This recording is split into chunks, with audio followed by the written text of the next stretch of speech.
Hello दोस्तों, आज हम सब पढ़ेंगे दूरी और विस्थापन में अंतर। दूरी और विस्थापन में क्या अंतर होता है, दोनों में क्या क्या अंतर होता है, आज हम सब ये पढ़ेंगे।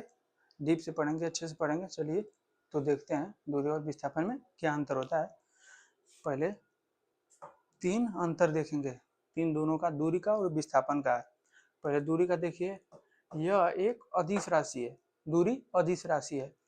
विस्थापन यह एक सदिश राशि है जिसमें दिशा और दूरी दोनों होता है। सदिश, दिशा और दूरी दोनों होती है, इसमें दिशा नहीं होती है, बस दूरी होती है। इसे अदिश राशि है। और दूरी का दूसरा, इसकी दिशा धनात्मक होती है। दूरी हमेशा धनात्मक होती है, जितना भी चलेगी धनात्मक होगी।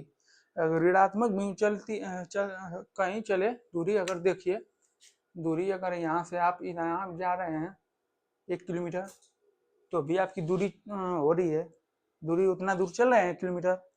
अगर आप इसके विपरीत भी इधर भी जा रहे हैं 1 किलोमीटर, तो भी आप 1 किलोमीटर चल रहे हैं, वो भी आपकी दूरी है। क्योंकि दूरी हमेशा धनात्मक होगी, वो उसे ऐड किया जाएगा कि 1 किलोमीटर आप पीछे आगे उत्तर दक्षिण चले हैं।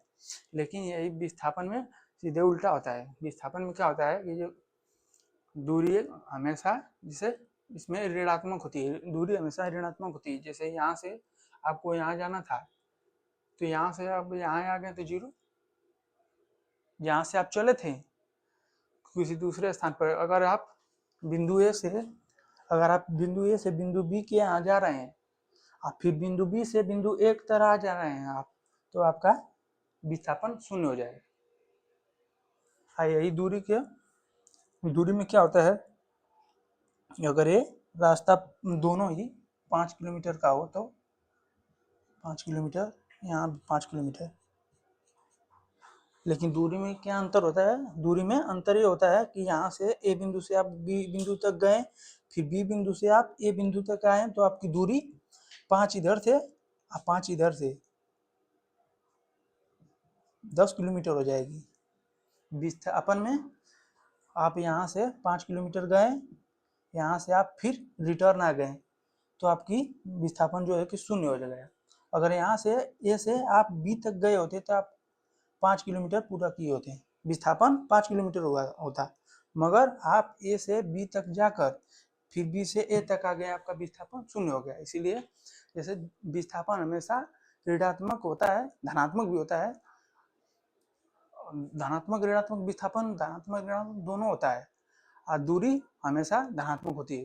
दूरी हमेशा धनात्मक होती है, कितना भी चलिए। अगर इधर 1 किलोमीटर भी चल दीजिए, इधर भी चल दीजिए, इधर भी किधर भी चल देंगे तो दूरी ली जाएगी, दूरी काउंट की जाएगी। इसलिए वो दूरी हमेशा धनात्मक होती है। दूरी हमेशा धनात्मक होती है। इसका परिभाषा देखिए, जैसे जब कोई वस्तु किसी स्थान से एक स्थान से दूसरे स्थान तक जाता है, तो उसकी जो लंबाई होती है, उसे जो लंबाई जितना दूरी होता है कि उसे दूरी कहते हैं। विस्थापन में क्या होता है, जब किसी वस्तु द्वारा चली गई दूरी के प्रारंभिक तथा अंतिम बिंदुओं के बीच की दूरी को, जब कोई वस्तु ए स्थान से बी स्थान पर जाती है, बी स्थान से ए स्थान पर जाती है, तो वो जो उसके बीच की दूरी जो होती है वह विस्थापन होता है। विस्थापन दो बिंदुओं की बीच की दूरी को विस्थापन कहते हैं। दूरी एक बिंदु से 2 बिंदु तक जितना गए पूरी टोटल जो है वो दूरी है। चलिए आज धन्यवाद, आज के लिए बस इतना ही।